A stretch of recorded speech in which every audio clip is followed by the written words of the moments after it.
Hoje vamos falar sobre a segunda parte do vídeo sobre as 12 obrigações do inquilino.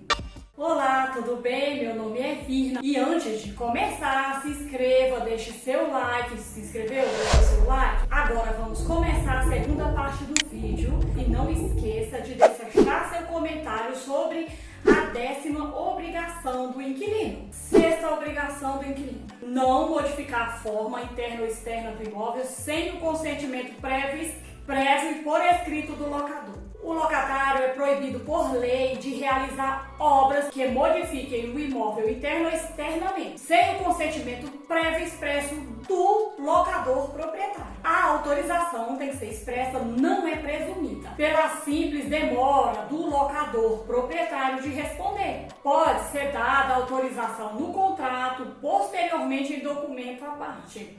Quanto à referência a ser prévia, alguns doutrinadores entendem que parece ser exagerada. Não é proibido que o locador, após ter conhecimento da realização da obra, manifestar sua aceitação. A aceitação do locador descaracteriza a infração legal. É frequente que os contratos estabeleçam que, mesmo sendo autorizados as modificações, o locador tem direito de exigir que o imóvel seja restabelecido, reposto no estado original como era no início da locação. O que não parece infringir a lei decorre do princípio da autonomia privada. 7ª obrigação do inquilino: entregar ao locador os documentos de cobrança de tributos e encargos condominiais, bem como qualquer intimação, multa ou exigência de autoridade pública, ainda que dirigida a ele, locatário.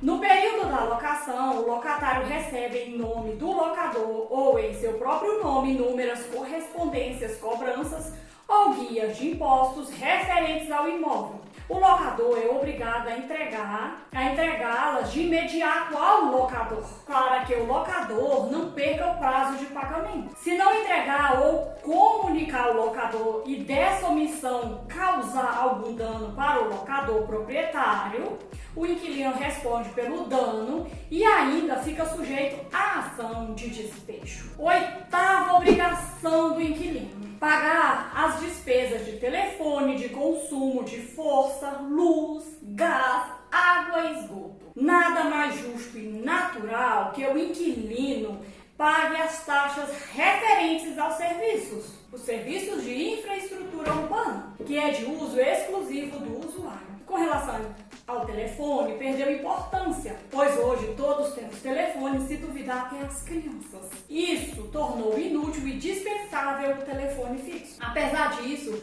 deve ser mantida a regra, pois ainda tem muitos imóveis com telefones fixos. Se os serviços de luz, água e esgoto forem suspensos por culpa do inquilino que não pagou as respectivas contas nos prazos devidos, não pode o locador proprietário ser responsabilizado por não manter o imóvel em condição de habitabilidade. O inquilino deve suportar as consequências de sua inadimplência, não pagar as contas, fica sem os serviços.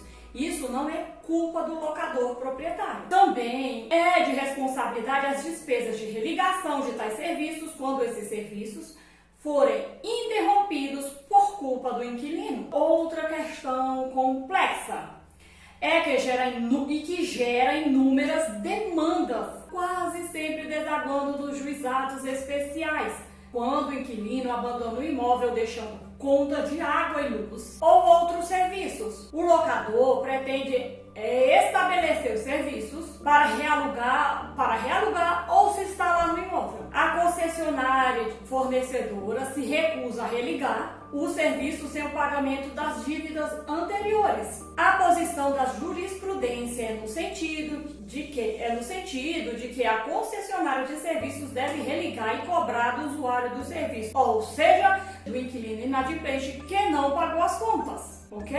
9ª obrigação do inquilino: permitir a vistoria do imóvel pelo locador ou por seu mandatário, mediante combinação prévia de dia e hora, bem como admitir que seja o mesmo visitado e examinado por terceiros na hipótese prevista no artigo 27, no caso de compra e venda, certo? O artigo 27 fala de compra e venda quando o imóvel está obrigando o locatário a conservar o imóvel como se fosse seu. E para conferir se o inquilino está cuidando do imóvel como se fosse seu, o locador proprietário tem o direito de vistoriar o imóvel, examinando o estado do imóvel. Não adiantaria esse direito se o inquilino pudesse pedir a entrada do locador do imóvel. É dever do inquilino permitir que o locador vistorie o imóvel. Mas é evidente que o locador poderia abusar do seu direito, como por exemplo, marcando visitas repetidas ou em horários inconvenientes que perturbassem a privacidade ou o descanso, o lazer do inquilino. A gente sabe que isso acontece. Abusos há de todos os lados, tanto do locador como do inquilino. Todos podem abusar dos seus direitos. Então, para que isso não aconteça, existe a norma que deve ser respeitada. Para evitar esse tipo de situação, a lei condicionou a vistoria à combinação prévia do dia e da hora em que vai realizar a vistoria. Essa mesma obrigação tem o inquilino quando o locador pretender vender o imóvel. Isso porque o proprietário precisa mostrar o imóvel a pretendentes a compradores. Esse regulamento não constava na lei anterior. Agora foi suprimida a necessidade. No passado, muitos inquilinos dificultavam a venda, impedindo as visitas dos candidatos a comprador. Se os inquilinos fizerem isso hoje, cometerão infração legal e ainda fica sujeito à ação de despejo. Se não houver acordo entre o locador e o inquilino quanto aos dias e horários de visita, cabe ao juiz designá-los de acordo com a prudência e o arbítrio do juiz. O juiz deve respeitar os costumes do lugar e as peculiaridades de cada caso concreto. 10ª obrigação do inquilino: cumprir integralmente a convenção de condomínio e os regulamentos internos. O inquilino deve conhecer o regulamento e a convenção de condomínio. A violação das normas do condomínio é uma infração legal. É uma infração legal que dá margem à ação de despejo. Se a convenção estiver registrada no cartório de registro de imóveis, ela se torna conhecida de todos, incluindo inquilinos ou qualquer usuário do imóvel. Isso tem causado muitos conflitos. É frequente que o condomínio aplique ao inquilino a multa prevista na convenção, especialmente no caso de comportamento antissocial, que enseja a pena até o decúplo da contribuição condominial. 10 vezes o valor da despesa condominial, ok? Então não é baratinho não, dependendo do condomínio. Tem uma discussão se realmente o inquilino pode ser o destinatário da sanção, já que foi o inquilino que cometeu a conduta infracional. Posicionamento número 1 diz que o locador é o único que tem vínculo direto com o condomínio. O condomínio tem direito de regresso contra o inquilino que cometeu a ação infracional. Posicionamento número 2 diz que a multa pode ser aplicada diretamente ao inquilino. Nesse posicionamento, baseia-se no fato da pena não poder ultrapassar a pessoa culpada, já que tem caráter pessoal. O entendimento dominante é no sentido de que se a convenção estiver registrada no cartório de registro de imóveis, é de conhecimento geral e pode ser aplicada a multa ao inquilino. E pode a multa ser aplicada diretamente ao inquilino, que tem a posse direta do apartamento. É recomendável que em caso de ação judicial seja incluído o locador e o inquilino no polo passivo, que responderão solidariamente. Há casos em que o condomínio comunica ao locador para que adote as providências cabíveis, inclusive judicial, para que seja despejado o inquilino, já que é grave a infração legal a violação da convenção, quando a convenção é de conhecimento de todos em razão da publicidade em cartório. Essa conduta é estranha porque ninguém pode ser forçado a ingressar na justiça para defender ou exercer seus direitos. Na prática, o viável é entrar com a ação judicial em face do inquilino, que é o autor da infração, pois é obrigado a cumprir a convenção. Preste atenção, no caso de incluir no polo passivo o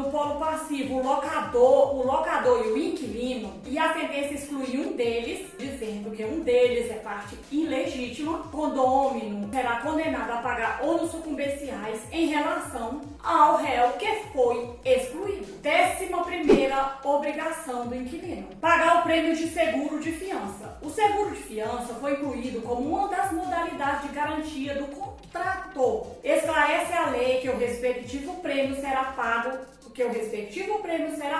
pelo inquilino. Mais à frente eu vou fazer um vídeo completo sobre esse assunto. Por isso você deve ativar o sininho para não perder nenhum vídeo. Vou falar sobre as vantagens, porque você deve optar pelo seguro em vez das demais modalidades. No momento que você deve saber se preferir adotar o seguro fiança, que o pagamento do prêmio cabe ao inquilino, embora não tenha nada que impeça o locador de responder pelo prêmio. As seguradoras têm adotado medidas para tornar menos onerosa a garantia, inclusive parcelando em até 12 vezes, eliminando um grande obstáculo que havia para que as partes optassem pelo seguro, que é o pagamento à vista.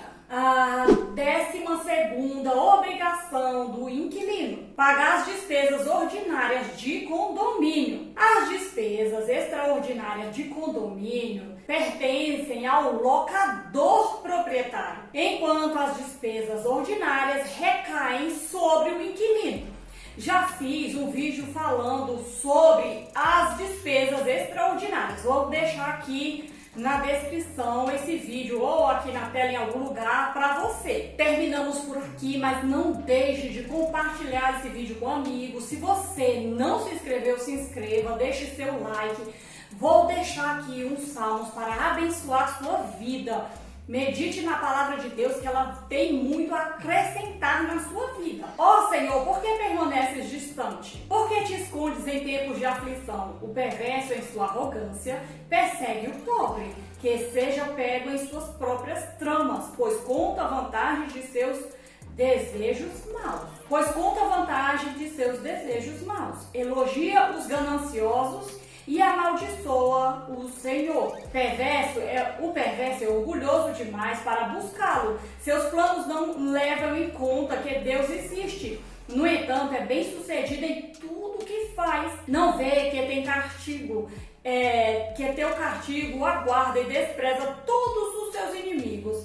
Pensa, nenhum mal nos atingirá, nunca teremos problemas. Sua boca é cheia de maldições, mentiras e ameaças. Em sua língua há violência e maldade. Fica de tocaia nos povoados, à espera para matar os inocentes. Está sempre à procura de vítimas indefesas, como o leão à espreita em seu esconderijo. Aguarda para atacar os desamparados. Como o caçador, ele os apanha e os arrasta dali. As vítimas indefesas são esmagadas. Cai sob a força do perverso. O perverso diz consigo: Deus não se importa. Fechou os olhos e não vê o que faço. Levanta-te, Senhor. Castiga o perverso, ó Deus. Não te esqueças dos indefesos, porque o perverso continua a desprezar Deus. Ele pensa: Deus jamais me pedirá contas. Tu, porém, vê o sofrimento e a angústia que ele causa, observa e castiga-o. O indefeso confia em ti, tu aparas o órfão. Quebra os braços dessa gente má e perversa, pede contas de sua maldade até nada mais restar. O Senhor é rei para todos sempre. As nações desaparecerão de sua terra. Tu, Senhor, conheces o desejo dos humildes. Ouvirás seu clamor e os confortarás. Farás justiça ao órfão e ao oprimido, para que nenhum simples mortal volte a lhe causar terror. Medite sobre esse salmo, ele só tem que acrescentar na sua vida. Se você está praticando algum ato que você sabe que é errado, se arrependa diante de Deus, aceite Jesus como único Deus e Salvador da sua vida e viva feliz. E até o nosso próximo encontro.